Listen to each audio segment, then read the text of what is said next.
Bonjour, bonjour, c'est la rentrée des classes, la rentrée littéraire, la rentrée de tout. Vous avez de la chance, j'ai beaucoup lu pendant les vacances.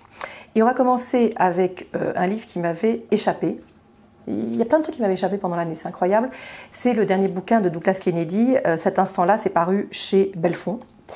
Et je pense que c'est vraiment le meilleur de tous les Douglas Kennedy.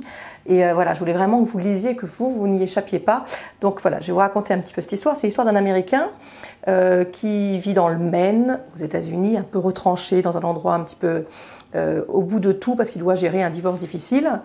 Et il va être rattrapé par son passé. Son passé, il s'est passé, c'est logique d'ailleurs, à Berlin pendant la guerre froide, donc à l'époque du mur.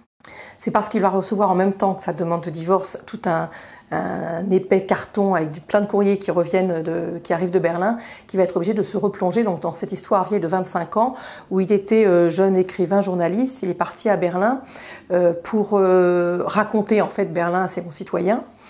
Et alors ce qui est passionnant, c'est que donc il va s'installer à Berlin-Ouest, mais il va aller à Berlin-Est, donc vous allez découvrir le Berlin de cette époque, coupé en deux, ce qui est quand même très intéressant. Vous allez découvrir aussi ce qu'on ne sait pas, c'est-à-dire la richesse malgré tout qu'il y avait à Berlin-Est, comme toujours dans les endroits où il n'y a pas de liberté. Il y a une débrouille, il y a aussi une folie des artistes, il y a une solidarité, il y a une certaine joie de vivre, même si elle est teintée de plein de choses. Donc tout ça, c'est absolument passionnant. Et puis il va tomber amoureux d'une jeune Allemande, passée à l'Ouest après un drame, dont on ne sait pas tout au début. Et voilà, il va tomber fou amoureux de cette Allemande. C'est une histoire qui va mal se terminer, on va comprendre pourquoi. C'est donc tout ça qui est absolument passionnant, c'est remarquablement bien écrit et bien traduit, c'est historiquement et politiquement très intéressant, sentimentalement c'est super joli. Enfin voilà, moi je peux vous dire qu'une seule chose, il faut aller lire Douglas Kennedy.